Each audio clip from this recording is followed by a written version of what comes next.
Welcome to the MSP Corner Podcast. Before we kick off our show, we would like to share what our main objective is at the MSP Corner. Our main goal is to help CEOs build profitable and self-sustainable IT service firms. We are not just providing tools for IT firms, we will be sitting in meetings with you to ensure your IT firm stays on track. The first area we are focused on, strategic sales. IT firms are stuck selling technology or IT support. We will provide you with the blueprint so you position your firm as an added value to your prospects. We will have framework on how to sell value so you influence the prospect into selecting your firm. The second area we see many IT firms struggle in is marketing. 90+% of businesses rely on antiquated marketing methods. The most popular choice, word of mouth. We have proven methods on how to attract the ideal prospect. Our framework will include how to become the online authority and be the business influencer for an industry. The third component to our package, scaling. IT firms walk away from opportunities because they lack the bandwidth or skill set to scale. We have lined up reputable businesses so our members can hire on-demand resources that will allow them to scale their business. The fourth area we will offer help in, selecting the right tools. In order to deliver value, you need the right tech stack. Our platform will offer information on products that are the ideal choice for MSPs. The fifth area we will offer help in is with documentation. Templates are a critical component when building an MSP. We will have contracts, proposals, SOWs, collateral, and much more in the template section. You will have every document you need to start up your managed IT service business. Thank you for tuning in. Let's go to our next podcast. Hello, everyone. Thank you for tuning in to the MSP Corner Podcast. I am your host, Fernando Leon, and I'm joined by my co-host, Gregory Morawietz. And today's topic, it's a preview of this month's Expert Corner. And before we start this show up, let's quickly go over the agenda. And so this is what we're going to be discussing. So, like always, we have a quick introduction, but we're going to go over the importance of the close, tackling objections head on, overcoming the notorious "we'll think about it," standing out in a crowded market, reframing negativity, understanding the client's real needs, offering clear options, owning the conversation, building trust through consistency, debriefing, and learning. So let's, and then obviously we always have a closing statement, but we give you guys a quick plug on the MSP Corner. All right, so let's get this going. So welcome again to the MSP Corner Podcast, where we're going to explore the challenges and triumphs of running a successful IT service business. Today, we're diving into the art of the close with Gregory Morawietz, CEO of a thriving MSP. We'll cover real-world strategies, overcoming objections, and what it really takes to stand out. And let's get this conversation started. So, Gregory, there's so many. I know you've read a lot of books on sales, but where do you believe the final step of the sales process, or why do you believe the final step of the sales process is so crucial for MSP owners? What would the final step be? The close. The close is like the biggest challenge with a lot of people, because let me tell you why. Because you're asking a really hard question, right? Where do you sign? Where do we begin? What are the next steps? Right? So during this conversation, I'll break it down, but because you got to tackle objections, right? How do you do that? But the importance of the close, it's critical that you have a framework of what needs to be said during this crucial meeting, because you don't want to be in that position where you're just in the dark, right? People get ghosted, people are given excuses, they meet objections. So you want to get ahead of the game, and we'll cover that during the webinar later in the month. But I'm just asking your thoughts. Why do you believe the final step of the sales process is so crucial for MSP owners? Well, if you don't close, you can't do business, right? Yes, So but how are you going to do business if you aren't closing? well, you got to have a good plan, right? You got to, in this final step, it's critical that you have a really solid plan. And what I mean by a solid plan is you've got to ask the right questions. So you position your organization as the not only the authority, but the right fit for this specific client. And there's a lot of steps to go into it. And we've covered it throughout this series, because I think this is the fourth of 5 series. But when you first identify that this is an ideal client, let's say you're selecting medical offices, you're going to want to ask certain questions to make sure they're the ideal fit, and then you meet with them all about their challenges and all that. But at the end there, you want to be able to position your firm as, what questions do you have left, Mr. Prospect? Because we've identified your problems. We've come up with a plan to address them, how to fix them, or whatever, right? And you also want to remind them that you're talking to them for a reason. They're unhappy. They're unhappy for a reason, and that could be a MSP who never gets back to them. They've had downtime. There's gaps in their network. So you got to remember to use that information as your ammunition to position you as, look, I'm going to be your trusted resource. And that's why the sales process and the close is so critical at the end there. And we're going to go over some real world examples during our webinar.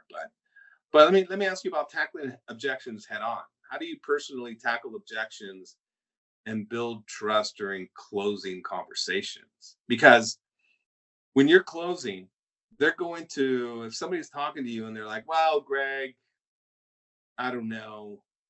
I want to use a real one, like one that I've used recently. How about, you're too expensive? Hmm. Your favorite. That's my your favorite. That is your favorite. You're too expensive. So you got to be ready for that. And you know what? We'll talk about that. So just save it. But let's talk about your favorite objections. What is one of your other objections that you're like, oh God, I can't stand hearing this objection? I can't stand hearing it. It would just be, we've gone in a different direction. We've decided to go internally with this particular one, or those suck. Sure. Yeah. If they say they're going internally, then it's like, why did you even come to us in the beginning? Yeah. That is a tough one, because now you're battling with a culture thing. I believe it's a culture thing. They're like, no, we're tired of outsourcing. We want to bring it in-house now. Yeah. So really, the culture one is a battle. Now, I want to make it abundantly clear to everybody that you're not going to bat 1,000. We just want to arm you to be ready. So when you do have objections, you're increasing your chances on the close. And when you're prepared and you follow a specific framework, you'll be ready for these type of challenges. Because what about overcoming I love this, overcoming the quote unquote, we'll think about And Hmm. you read a lot of books. What strategies have you found effective for moving past the "we'll think about it" stall? We'll think about it. I mean, I don't really usually run into that particular issue Yeah, yeah. because why are they thinking about it? What's to think about? I would probe deeper into finding out what their reservations are. Well, and this is what this is where I'm going to encourage everybody who's listening. You've got to put yourself out there. You've got to ask the hard questions. What is there to think about? What is the problem? What is holding you back from signing on the dotted line today?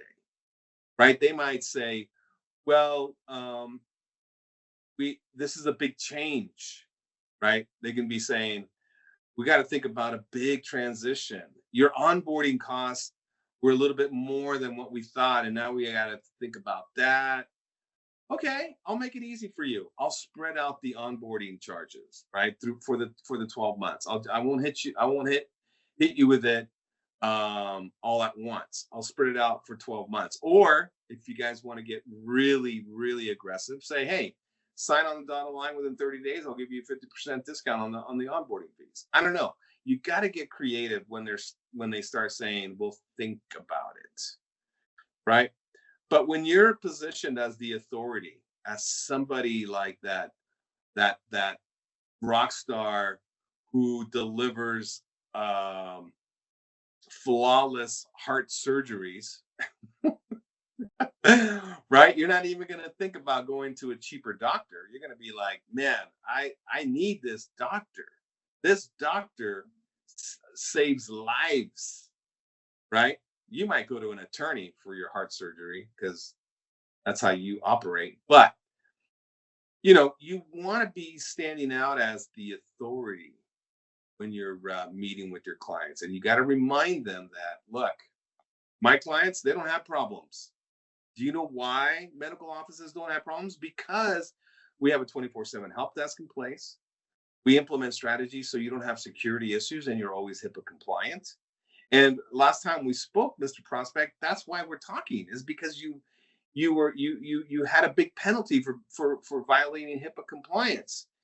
Your office was down for hours because your people were not getting support after hours. So got to remind them of why you've positioned yourself as that authority.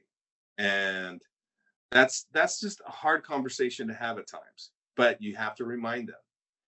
All right, standing out in a crowded market, right? What's your advice? You're an MSP. What's your approach to making sure your MSP stands out from the competition? What would you want to do that's special, Greg? Or what are your thoughts? 24/7, specialized technology knowledge, like we know HIPAA or we know security, cybersecurity, having a cybersecurity offering, you know, your bench, how deep your bench is, how many techs you have on on call, yeah, your Well, location, your ability to go on site.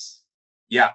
No, I like the angle you're going with the security, because in today's world, cybersecurity or cyber attacks are a common problem.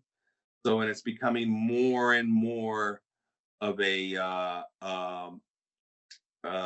more companies are asking about it. So when you get ahead of it and say, look, you won't have security issues. Your people will be trained with phishing. They'll be secure. They'll be trained with security awareness. They'll be your best firewall, right? So offering that 24/7 SOC is going to definitely give you an edge, because your competition might just be business hours, right? Who knows? True. And they might not be HIPAA compliant experts. So you've got to stand out in a crowded market, and you got to pick a niche, because you want to be able to stand out as the authority, not just some other IT service firm, right? Now, negativity, right? Reframing negativity. How do you handle negativity from prospects during the sales process? Or have you ever had to? I've Negativity. What do you mean? Give me an example. You're too small. You're a small firm.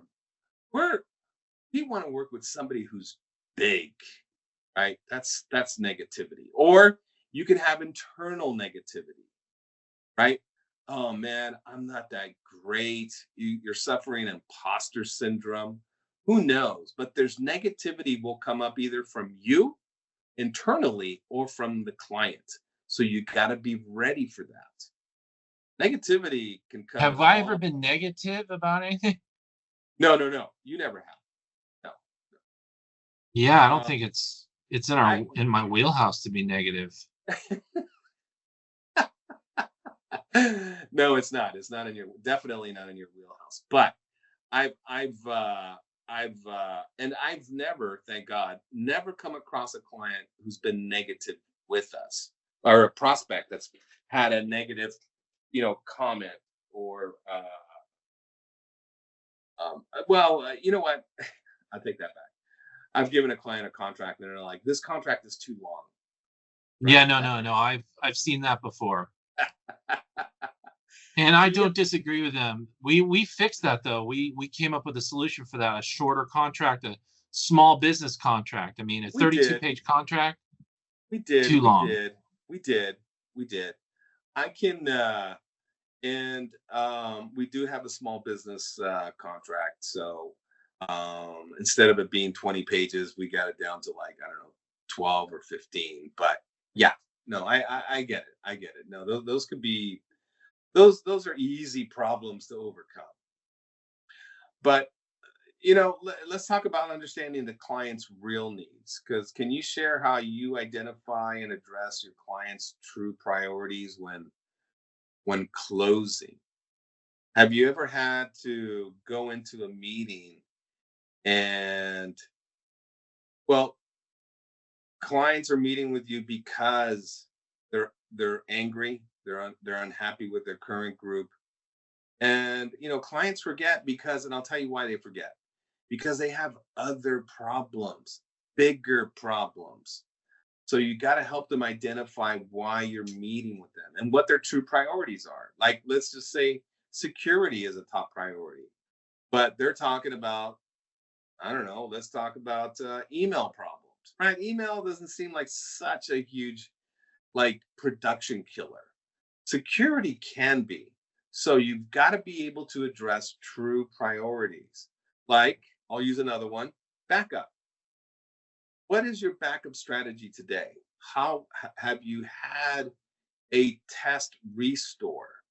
How much downtime can you afford? And your current backup strategy, how quickly can your current IT group get you back online?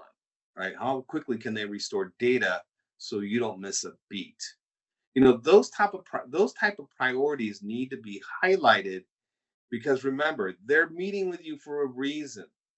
What are the true priorities? And that's what you're bringing to the close.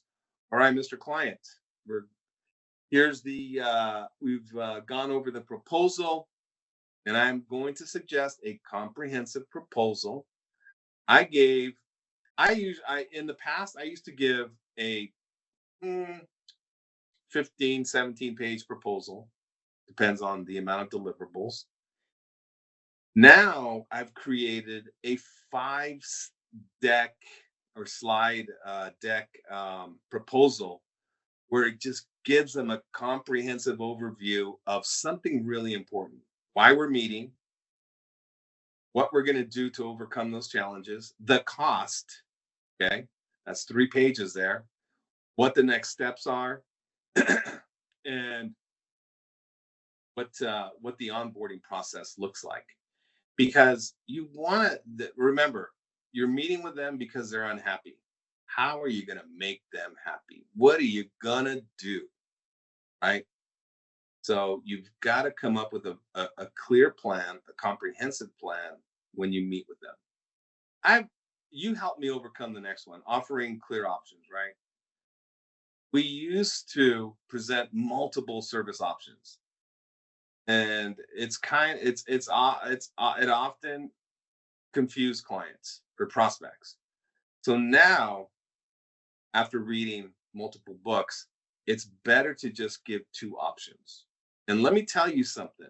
Let me tell you a fact here, that when I'm talking to prospects, I share my screen with them and I tell them, look, you've got two options.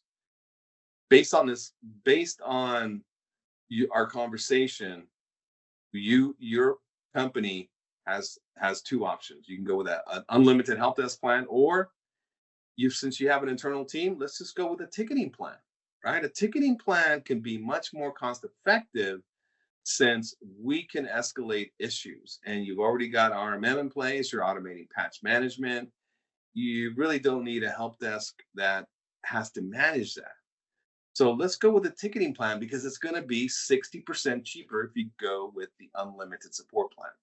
Dude, it's a no-brainer for them. They immediately jump on it, because the per incident plan gives them, not only meets their budget, but also provides them with a solution that they need, right? So now,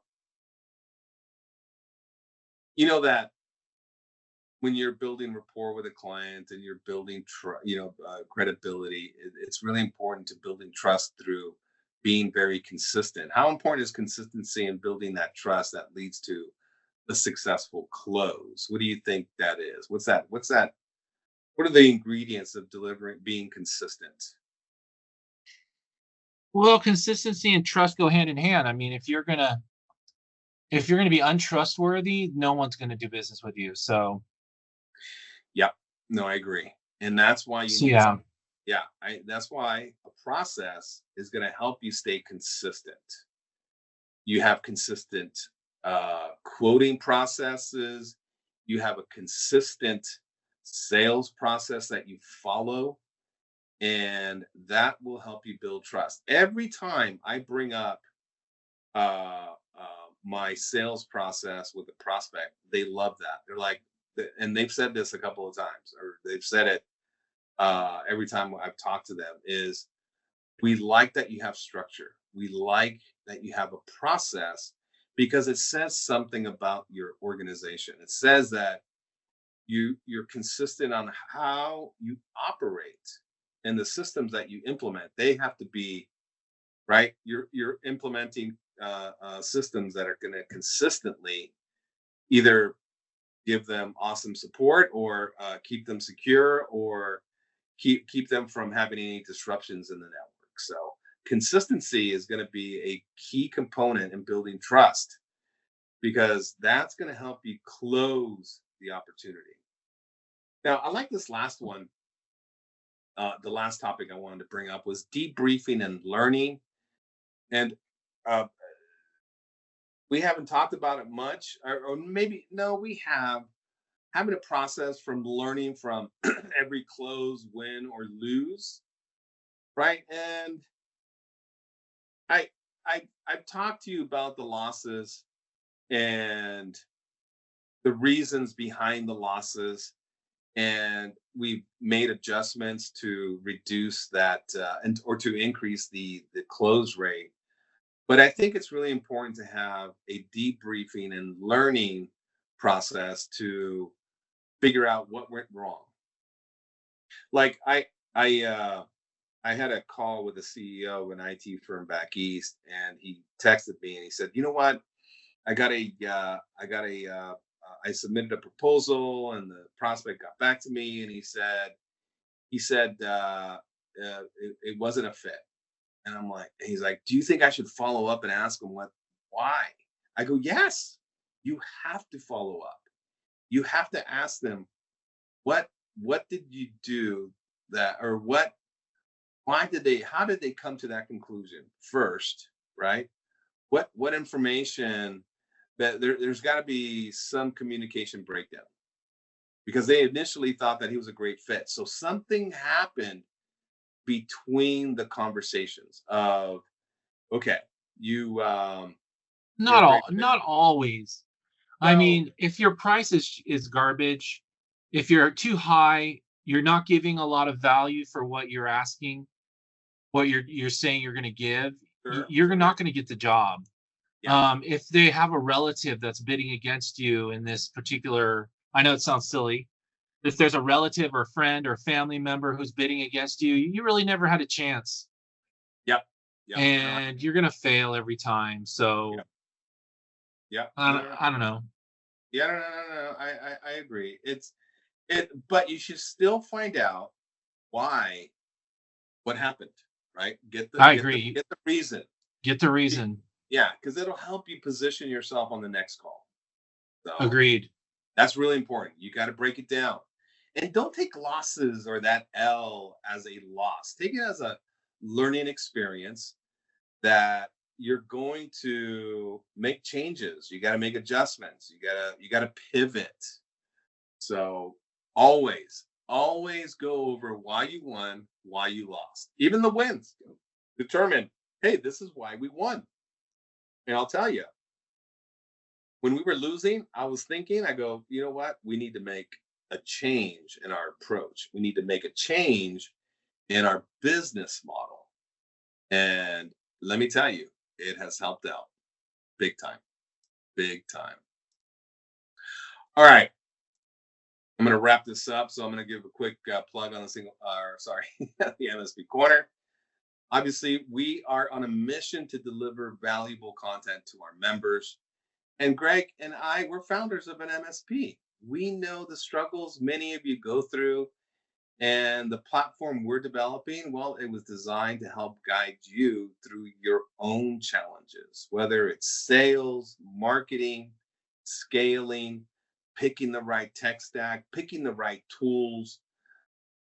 We want to offer frameworks that solve that marketing challenge, the selling value challenge. Plus, we're lining up resources to help you with outbound campaigns, SEO, PPC, scaling. And what was the last one? Picking the right tech stack, right? Later on in the month, we're going to have Lionfish Cybersecurity on our show, or, they'll be giving a live webinar, and they'll be discussing the value they deliver to MSPs and how they help them stand out and deliver and how their product and platform helps their MSP clients stand out and deliver big. All right, so here are my closing statement. And Greg, thanks for sharing your honest perspective and practical insights. It's clear that the close, and that's the topic of the upcoming webinar, is more than just a step. It's the final critical part of building trust and driving results. And for those listening, don't forget, refining your close is about constant improvement and real world experience. And if you're looking to take these strategies further, join our mentoring program at the MSP Corner. And Greg, any last words? No. All right. Thanks for listening. And don't forget to sign up to be a member at www.mspcorner.com. Please share our link with a CEO who will find our information beneficial to their business. Have a great day. Thank you for listening, and don't forget to sign up to be a member on www.mspcorner.com. Please share our link with a CEO who will find our information beneficial to their business. Have an awesome day.